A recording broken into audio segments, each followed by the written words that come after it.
Hello everybody and welcome back to Concatenations, a YouTube channel dedicated to music, literature and occasionally film and theatre. This is my monthly backlog for July, in which I'll be talking about the cream of the crop of what I heard this month. At the end of the video I'll talk briefly about what I read this month too and what I'll be reading in the coming month. I heard a lot of music in July. My contract as a teacher let up at the end of June, and as I'm starting my master's degree in September, I've basically had 2 months of unfettered time to listen to music before the grind starts again. Compared to June, where I had 48 albums, in July I ended up hearing around 80 or 90. Granted, this month I've been on holiday with my family, so even though it's a vast number of albums, I haven't actually been able to hear as much as I want, but it is still a sizable portion of albums, and as always when you listen to a lot of music you end up liking some of it. So the vast majority of this video will be taken up by the discussion of these albums. I'll also talk briefly about the books that I'm reading and the films that I saw this month, although there were only about 2 or 3. I'll link all the albums I discuss in the description below. Anyway, to start us off, the first really great album I heard in July was Spirogyra's Bells, Boots and Shambles, which is a progressive folk album released in 1973. Now, British folk music a few years earlier had come to a bit of a confluence point between artists who explored more bluesy, rock-oriented sounds in the British folk rock movement and artists who delved further into the psychedelic folk sounds that were already popular across the pond. I'd say Bells, Boots and Shambles falls more into the latter category. The thing that irks a lot of people about British folk music, in my experience, and something I can definitely understand, is the overwhelming pastoralism evident in it. It's important to analyse why this is.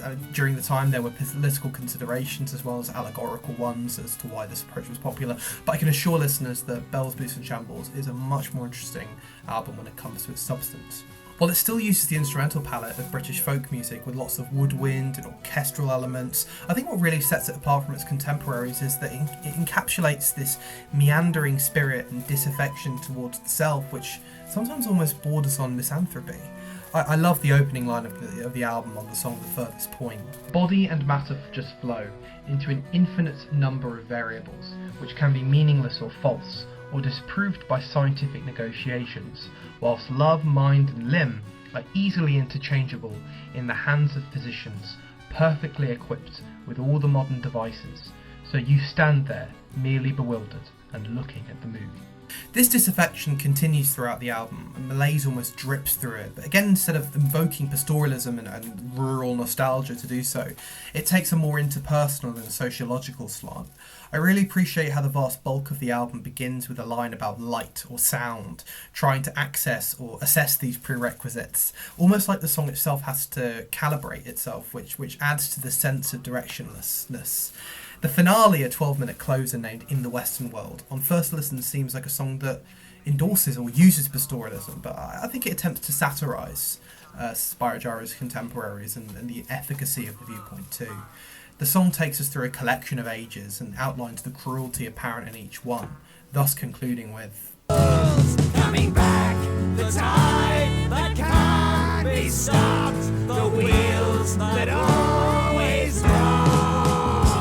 Coming back with winds to fill the sails of rags, defeat and foes.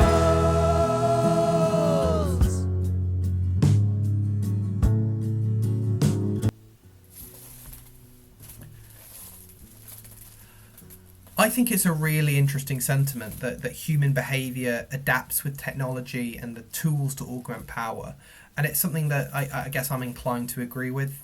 The intensely political content of it dovetails with the philosophies of American folk artists like Phil Oakes, as well as some sections which almost have rock rhythms to create the foundations of what would eventually become folk punk. I think it's a seriously brilliant record and an underappreciated gem in regards to British folk music. The next album I'm going to speak about is the Louisville Orchestra and the Open Windows album 3 Views. This was really the crown jewel of the month, and because I think this is one of the best albums I've ever heard. I heard this in early July on a call with my friends. It's a way we can all listen and discuss a set album concurrently. And we were all really blown away by the sheer scope and genius of the album. It's a 1969 record by a trio of musicians, Peter Schickele, Stanley Walden and Robert Dennis, backed by the Louisville Orchestra and conducted by Georges Mester. What I adore about the record in general is its seamless blend of several streams of musical movement and the literacy of that understanding. As everyone knows, 1969 and particularly the surrounding years was this explosion of counterculture, and this coincided with a preponderance of new marriages of sounds. The two movements I'd like to particularly focus on as they coincide with this album are experimental big band and avant-prog. In terms of the former, the abrasive and wild nature of free jazz had led to jazz composers wanting to experiment with the new structures opened up by these innovations in their larger settings. You could argue that this started with the work of Stan Kenton in the early 1950s, but the vast majority of this genre began and flourished around the late 1960s with groups like the Jazz Composers Orchestra and Alan Silver and his Celestial Communication Orchestra coming to prominence for their combinations of European free jazz with more orchestral settings. This would later be evolved by groups like Centipede and even perfected, in my opinion, by the work of Carla Bley and Paul Haynes on the Escalator Over the Hill. But Three Views balances the atonality of its free jazz influences with the classical slant of more third stream big band to combine the past with the present and create something exceptionally fresh and cultured. Avant-prog, on the other hand, was something just coming to fruition by the end of the 1960s, as progressive rock in general, the foundation of which avant-prog as a derivative was just getting going. Canterbury scene in the UK was the bedrock of this, combining the technical foundations of jazz rock with the new milieu of psychedelic rock. Coming back around to the point, Three Views is unlike anything else that had come out at this point in time. It's a truly visionary piece which formed the blueprint of the experimental rock of the 1970s, and I believe it affected the shape of jazz over the next 5 years. It consists of 3 lengthy compositions, each composed by a different member of the group. The first one, The Fantastic Garden, is easily my favourite. The liner notes put it really brilliantly. A garden is the halfway point between the house and the forest. We create it, but we can never be sure exactly what's in it. It's a really compelling way to sum up the song, which concerns the sort of metaphysical properties of this garden, which occupies the psychological space between knowing and unknowing, a vacuum which we populate with mere ideas, the stuff of which we can never really fully know or understand. All knowledge, which is in this case is the forest, is understood by humans to be, in this allegory, controllable and able to master. But this constitutes the garden, which can stretch to seem limitless, but is but a patch in the always expanding forest of unknowing. I love the way the song is written too. It has this cosmological obsession, not unlike the work of Jorge Luis Borges or Italo Calvino. The second song follows the cerebral nature of the first. Circus explores madness and loneliness through a swirling symphony of psychedelic rock influences as well as the aforementioned free jazz slant. I was also really impressed by the finale composed by Robert Dennis, which seeks to underline the spiritual, prosaic and physical history of the titular Pennsylvania station. The ending has this frenzied delight at Dennis's instruction to tear it down, dig a hole, which speaks of the human spirit of reincarnation, the egotistic impulse to not believe in an end. I'm aware that I have other albums to speak about, and thus I'll cut my praise short. It's an absolutely spectacular piece of art, and I implore anyone really acquainted with jazz or progressive rock or modern classical to really give it a go. I think you'll get something out of it. The third album I'll speak about today is the Moray, Eels Eat the Space Needle by Space Needle. This is a psychedelic rock record from 1997, and it's one of those just ear-destroying landscapes of pure, crushing sound that really overwhelm you on your first listen. Avant-rock enthusiasts will catch the album titled Play on the format of the Holy Modal Rounders album of a similar name, but I really adore the moments of reprieve this album does give into. It reminds me of a lot of the experiments of the contemporaneous Live to Experience, and even some of the sort of early Flaming Lips, the use of slacker rock and more folk and country oriented sounds to round out the rougher edges and give a voice to the screeching. The ambition of the album is also really admirable. There are multiple songs over 10 minutes, and the majority of the album's most eye-widening psychedelic fireworks can be found on these long suites where Space Needle really push the boundaries of what is possible with these long droning guitars which emulate post-rock's flirtations with shoegaze, which would really preempt a lot of good stuff from the 2000s like the Goslings and Acid Mother Temples and Paraiso UFO. The album is also reminiscent of a lot of the best qualities of slowcore. It sits in its own sound like it's wallowing and drowning in its own guilt. The space rock revival genre, which I think is a bad rep for a name which doesn't perfectly encapsulate the intricacies of the sound, does really not get much better than this. So yeah, love the album, check it out. The next album I'm going to speak about is a 2007 album from the Danish group Efterklang, and Parade is an apt name for the album because the whole album has a whole martial feel to it in a folkish way, and the big comparison here is to make it very obviously Sufjan Stevens' Illinois, an album which made heavy use of the same sort of instrumentation and compositional traits that Parade does. And it would be very easy to emulate that album by making something which sounds like it, but more basks in the beauty of these sounds rather than innovating. But I really adored this album because it takes an approach of constant evolution. There are towering moments which topple into discordance, as well as idyllic pools of sounds which collect and vanish just as quick. It is very literate musically. You can tell this is a group who are not merely comfortable in one sound, but can fluently adapt the sound of an album throughout a myriad of different styles. The variance between songs like Himpopo, an electronic organ-backed song, and the These New Puritans-esque horn fugue of Frida Found a Friend is really spectacular.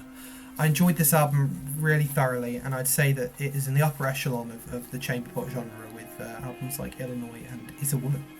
Next up, Thanks for the Ether by Rasputina. This is a 1996 album by the American group Rasputina. The interesting thing about Rasputina is that their music uses the cello as the main melodic instrument, but as a substitute for the electric guitar, which will remind listeners most prominently of Arthur Russell's 1986 masterpiece World of Echo.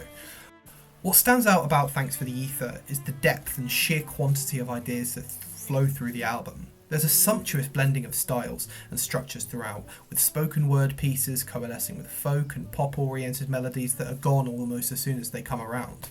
The settings in which Rasputina so jarringly place us are myriad and often spellbinding.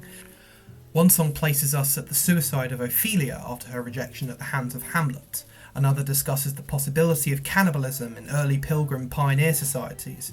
It's an amalgamation of questions which all centre around a common query which seems very simple but can be extrapolated into all of these scenarios. What governs randomness? How can we know why things happen to people? This album posits the question at the very beginning of the song My Little Shirtwaist Fire, which is about a fire which broke out in 1911 at the Triangle Shirtwaist Factory, which killed 146 people, 123 of whom were young women. I love this line here near the end of the song. Girls work hard for small rewards or invitations to dine, or one kind word from one who loves them, but what I have earned is mine. There's something so enchantingly depressing about it, the helplessness combined with the pure confusion as to how this could happen so destructively to those who do not deserve it. In many ways, the album's blood brother is Sun Kill Moon's Benji, an album where Mark Kozelek recounts the deaths in his family and the people who live around these deaths, sanctifying their reactions rather than death itself. Thanks for the Ether is a Baroque example, and I think a really underrated record for its historical content, its structural excellence, and quite wonderful songwriting. The next album I'd like to talk about is Jeff Hanson's self-titled album. Jeff Hanson was an American songwriter who is unfortunately no longer with us, and this was the penultimate album he wrote. Something that always startles me about Hanson is the range of his voice. He sings so high. So I read that it's so high that it often gets mislabeled as a female contralto, which is between a female tenor and a mezzo-soprano. Besides his quite miraculous and delicate voice, the depth of Hanson's songwriting is what stuck out to me and endeared me to this album so positively in the first place. The opening song, Lost a Year, is one of the best songs I've heard in recent memory. It covers a very personal sense of mid-20s malaise, often feeling like you're stuck in one place while everything moves past you quicker than you could ever imagine.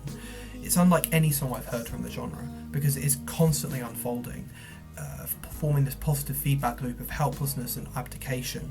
The song ends with this glorious string section to top off one of the great album openers, in my opinion. It begins a sense of great distrust with the state of people around him, and erosion in that sense. The final songs of the song, I Just Don't Believe in You, set this out wonderfully. Evening has come once again, as it had many times before.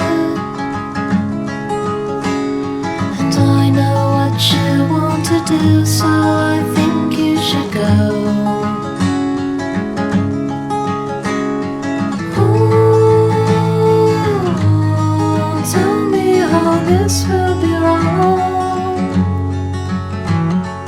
It's all you know. I love this idea of becoming so insouciant to the actions of others that their wants become tedious to you, so that the action that comes with the want is negated, so you do not recognise the action but the mere impulse. In general, the album is very much devoid of the things which made his contemporary so endearing, and the sparsity of Hanson's writing is so raw and continuous that it elevates the album to an even greater standard. The penultimate album I will speak about in length is Jerskin Fendrix's 2020 album Winterreise. And now this is why I expressed caution in my 2020's best of list that I would inevitably go back and hear albums from this decade that will be defining for our current times. And Jerskin Fendrix's Winterreise is a masterpiece of the last decade. And trust me, I'm very upset with myself that I'm hearing this after I make a whole video on the best albums of the last decade. I have a complicated relationship with the genre of hyperpop, which this album fairly or unfairly gets lumped in with, but I view this association positively. I think when it comes to hyperpop, we can create a division between artists who use it as a means to experiment with the sounds of modern pop, to satirise and create and thus make something meaningful, and those who use the aesthetic of hyperpop to just make cooler sounding pop music. Winterreise is incredibly bare. The work is obsessed with navigating large holes in the mix. It communicates an awkwardness, like it almost doesn't know what it needs to say to make things better. There are lines which sound almost like bad jokes, attempts at connection in this uncomfortable age. The song Manhattan homes lines like, "And I shut down like Skepta." The song Black Hair plays on the Kesha song TikTok, "Wake up in the morning feeling like Constance Wu." I believe this is a genuine effort by Fendrix to show that our scope for expressing our meaning has denigrated so far that the only way we can confidently express these emotions is through the content we consume and things we can vaguely remember. It's an element of post-sincerity which I think is kind of the logical next step after the overly confessional nature of 2010 singer-songwriter music. The song Manhattan, which opens the album, I believe it will be seen as, in time, as one of the best of its generation. It's almost clumsily put together, like it can't believe where it is. It's like it's piecing together the memories of Fendrix and his partner in real time. The song lurches uglily through different perspectives, all from different iterations of the same memory. The finale, Oh God, is probably the closest Winterreise gets to a conventional pop song, but even that is riddled with oddities. The final stanza is fantastic. I was born in the morning, but she was born in Thailand.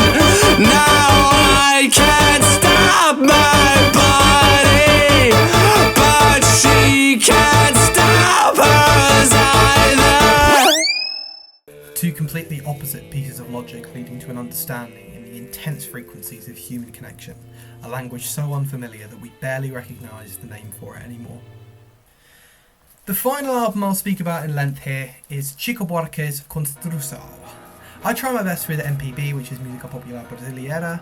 I think it's such an intriguing interpretation of the psychedelic pop era of American music, but the language barrier has always been a really big problem for me. Translated lyrics are always really kind of difficult for me to get my head around and reconcile with, mostly because unverified translations are often amateur. Translators are more interested in translating things people actually want to read and not my own selfish intrigues. But however, Construção and more broadly the work of Chico Buarque has been widely translated into English. But the magic of the title track, Construção, and the key to understanding the album as a whole can only be comprehended in its native Portuguese. Because of its literary and historical significance to Brazilian music, Construção has almost been ordained as the primary artistic representative of Brazil's harsh military junta era of the 1960s and 1970s. The title track, which is the song the entire album hinges around, with compositional motifs which warn us and remind us of it preceding and succeeding it, uses this exceptionally clever songwriting structure to explain the progressive alienation of the worker under the junta. The song is comprised of several fixed lines which are then temporally and contextually changed by the final word of the song. Take for example this line. Beijou sua mulher como se fosse a última. The line is then changed to sing. Beijou sua mulher como se fosse a única. And then in the third repetition. Beijou sua mulher como se fosse lógico. You can really see the progression of alienation apparent in this, and it's a really admirable way of transmitting that idea through song that I'm not sure we have a comparable example with in English language music. The song is the centrepiece of the album, but is by far not the only highlight. I love the Brisi Quotidiano, which intimately sanctifies a couple's daily routine. Olha Maria is a typically beautiful bossa nova ballad featuring a collaboration with the most famous figure of the genre, Antonio Carlos Jobim. The dark anxiety and festering of the opener Deus Le Pac incorporates the motifs which would colour the title track, and it is also fantastic. I believe this is probably the best MPB album. Maybe you could argue that Jorge Ben's Tabua de Esmeralda is on the same level, but for me these two stand alone as these really gorgeous pieces of art coming from Brazil, and I'm really glad I heard this. Before I move on to speaking about other art forms, here are a few honourable mentions that I liked but didn't fully warrant the praise I've given these other albums. I'll go through them very quickly. Tritonian Nash Vegas Polyester Complex by No Trend, The Day the Earth Stood Still by Kim Fowley, Each One Teach One by Oneida, Life in a Bubble Can Be Beautiful by Red Stars Theory, Look Over the Wall, See the Sky by John Francis Flynn, Whatever You Love You Are by Dirty Three, Enlightenment by McCoy Tyner, Electric Heavyland by the Acid Mothers Temple and the Melting Paraiso UFO, Arcology by Lee Scratch Perry, Catalyze by Armason, Arzacle by Arzacle, Red Flame by Lil B, Equilibrium by From Nursery to Misery, Destroy Me Lover by Paintings, Do What You Must Do by Flash Paper, The World Upside Down by Glenn Branca, Mirror Man by Captain Beefheart and His Magic Band, Only Just Beginning by Jason Webley, Ultraviolence by Lana Del Rey, and Zenith by ILK. Now let's go on and talk a little bit about film. I didn't watch a lot this month. I've mostly been kind of moving around the country with my parents, so just not really had the time to sit down and watch a really good movie, but I have seen a little more than I did last month. I'm terrible at watching movies. I love watching them in the cinema. I hate watching them on my laptop, and thus I never really get around to it unless it's something that I really, really want to see. But I did see 4 movies this month, and they were mostly pretty good. The first movie I watched this month was a Hong Kong classic, Police Story. I grew up in Hong Kong, and I've spent about 10 to 12 years there.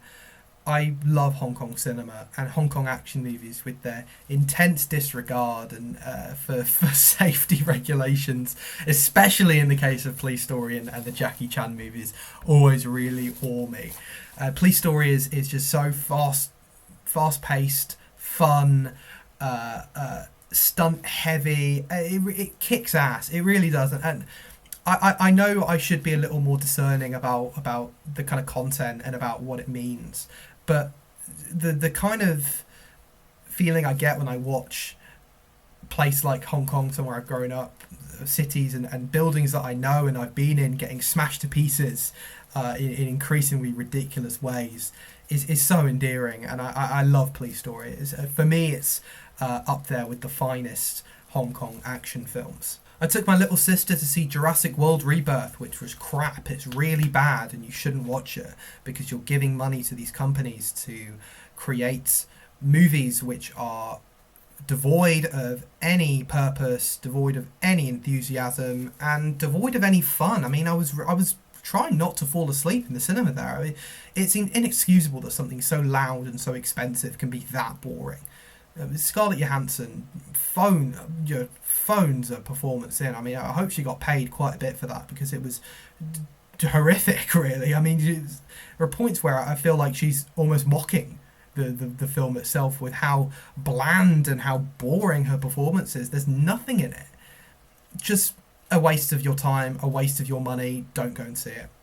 Now, what isn't a waste of time and a waste of your money is Johnny To's wonderful Throwdown. Again, I've been looking through all the sort of classic Hong Kong movies, and I happened upon this one because I'd seen a couple of other Johnny To films. I've seen Exiled, I've seen Election, which I both think are nice movies, but Throwdown is easily my favourite because I think it's his most surreal, it's his funniest, and it really did warm my heart. It's a lovely ode to the magic of friendship, to the sort of whimsicality of life, and the sort of opportunities that we always have to do whatever the hell we want and we never do. The film takes place in Hong Kong. A struggling bar owner who's a former judo superstar who never finished a match with his mentor has resigned himself to alcoholism until one man, Tony, comes up to him and offers to fight him, and then loads of other rubbish happens and everyone is, punching each other and fighting, and there's like a billion bar fights, and it's so much fun. And it's really sweet as well. Like the three main characters. There's also a sort of failed singer who loves to con people. Is in the mix as well, and their friendship is so sweet. It's really, I guess, it's also really refreshing to see a Hong Kong film where the primary female character is not subject to being like a love interest. She's just allowed to be like there, and allowed to hang out and allowed to do what the hell she wants and be shitty. And I love that. I really do. This is my favourite Hong Kong action film. I thought it was Police Story until I saw this, but yeah, this one was really, really special. Actually, yesterday I went with a friend of mine to go and see Amadeus at the Broadway cinema in Nottingham. And it reminded me a lot of Jacques-Louis David's The Death of Socrates painting, where Plato slumps over himself. He's unable to watch as Socrates, his mentor, chooses to face his death defiantly. Plato's depicted as an old man in this painting, despite only being in his late 20s, early 30s when Socrates passed. Is his romantic mind reminiscing on ways that this could not have been? Could his head be hung in shame as a matter of guilt that he had somehow led to this man's demise? It's an anachronism which, among other things, lectures us about the sanctity of memory and the regrets which come flooding back to us at the reincarnation of related paraphernalia. Salieri's vision of Mozart as a direct rebuke from God, as a destruction of his own recognition not just from Viennese society, but of course of himself. To feel like a father you have nurtured your love for your entire life is now using his prodigal son to laugh at your earthliness. I mean, there's no more humiliating experience. I really love Amadeus. I think it's one of the great historical biopics. Obviously it's revisionist and it's sort of this historical fiction, but it is superbly human and touching. It's a wonderful character portrait. The 4K restoration is wonderful. I really think you should see it in that. And yeah, that pretty much sums up my film watching from this month as well. As far as literature goes, I've not been reading as much as I would like to, especially not fiction. I've been preoccupied with a lot of my course books for my new course in September. But I did get to finish one book, and that was Leo Tolstoy's Anna Karenina. I'm going to read out my review of it because I'd rather speak from my mind rather than from my mouth, if you get what I mean. Sometimes I feel like the words I don't think about when I speak are not as meaningful and not as helpful to people who are watching this video than the ones I have written down. The cover of my copy of Anna Karenina is almost wiped to anonymity. It's one of the cloth-bound classic ones with cheap screen printing which rubs off on your fingers if you hold it in place for too long and let the moistures on your fingers seep in to loosen the dust. I carried it around with me for about a month and a half, and each time I picked it up, a little would be left on my fingers. It was a bugger to get off, and eventually I compromised with myself to let the dust die away. There isn't a more convenient allegory for the effect a novel has on you than that of this physical osmosis. In many ways, Anna Karenina is a deeply personal book. Tolstoy's hand is visible in the novel throughout, most pertinently through the character of Levin, who is generally accepted to be the character most alike Tolstoy in mannerisms, temperament and philosophy.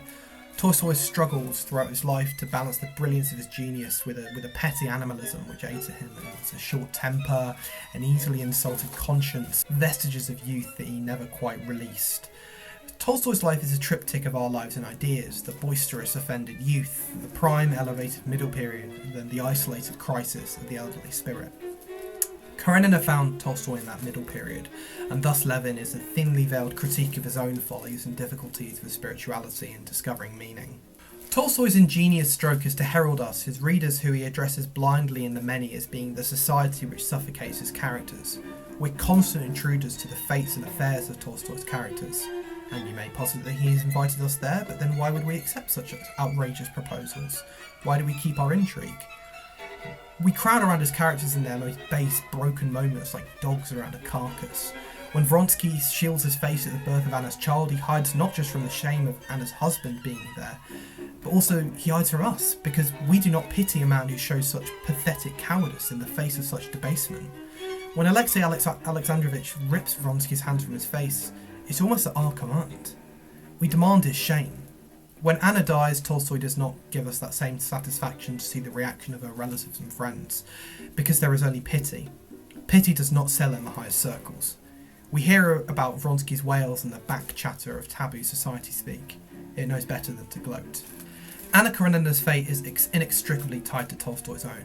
Karenina learns by exposure that she does not love her husband. She watches him and becomes repulsed, not by the idea of his ugliness, but by the imprint of imagined shackles she sees bruised on her arms. She devotes herself to this new love, to creating new environments, to destroying everything which could have reminded her of the indecision of her past. Society, which created her marriage and views ethics as wholly concrete axioms, sees her freedom as shameful. Anna spirals deep into mania, which is brilliantly conveyed by Tolstoy's internal monologuing of his protagonist, which preempted the stream of consciousness styles of literary modernism, convincing herself that everybody around her does not care for her, that by engaging in the society, even the most familiar people are poisoned and corrupted. So she ends her life.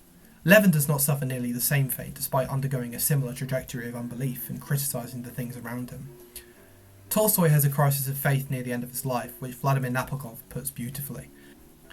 And when in 1910 he realised that by continuing to live on his country estate, in the bosom of his stormy family, he still was betraying his idea of a simple, saintly existence, he, a man of 80, left his home and wandered away, heading for a monastery he never reached, and died in the waiting room of a little railway station.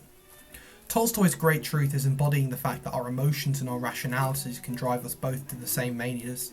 It's this great dove which delivers life to us, and it's carried by two visages. One cannot live without the other, and if the dove dives for sustenance without the proper usage of its wings, it will never come back to float on again. Going back to music a little bit, on a car ride from Edinburgh to Leeds, I heard a record that didn't catch my attention first of all, but I clicked on a link in a discussion box about the album, and I found something quite astounding. And this was a Robert Ashley recording of a poem or book or work by John Barton Wolgamot. In Sara, Mencken and Christ and Beethoven there were men and women. Approaching In Sara, Mencken, Christ and Beethoven there were men and women through Robert Ashley and Paul Damaris' spoken word performance of the written work is by no means the wrong way to experience John Barton Wolgamot's novel. As Ashley himself expounds in his analysis of the work he had always wanted to write, the verbal manifestations are the key to understanding the work, but by no means is the only way to approach it. In Sara is a collection of names. Names of people. Names which are meant to paint scenes, connected like sinews by barely visible allegories, puns, clues, similes, on and on through the endless categorisations the human mind is capable of. Now that's the basest way to put it, and stopping there would almost demean the work. I believe many people have stopped there, especially when experiencing In Sara through Ashley's recording. I saw a comment on Rate Your Music saying it was like ambient, which is almost the exact opposite of Ashley's intention, and also fuck you. Every sentence on first reading seems uniform, but on repetition a pattern becomes readily apparent. This excerpt is from Ashley's analysis. As you can see, we have, firstly, Ludwig van Beethoven, the name. 2. Cruelly ancestral death of Sarah Powell Hart, which is the name construction. 3. Ironically, the adverb. And 4. Raphael Sabatini down to Helen Brown Norden, the name group. Each page, 128 pages, consists of each of these 4 prerequisites. The 4 variables are changed from sentence to sentence. 7 sets of men's names and 7 sets of women's names are repeated. The majority of these names are famous ones, but that doesn't affect the categorization or the uniformity of these placements. One page is dedicated to African American writers. The new husband of Wolgamot's ex-wife is listed. The names, arbitrary, obscure, famous, mythical, are equalised. Wolgamot was obsessed with the rhythms these names made, either spoken or read next to each other, inspired by a performance of Beethoven's Eroica. He confided that he interpreted the sounds of the symphony as foreign, unfamiliar names. This provides us with the foundational key to making sense of In Sara, that somewhere, somehow, the rhythms which are formed by alien names create the music understood the way Wolgamot recognises the names Beethoven had woven into his own work. It was the physical form of the book which posits another intriguing dimension to Sara. Wolgamot stated that the names were like the blood which ran through the title page, which was the body.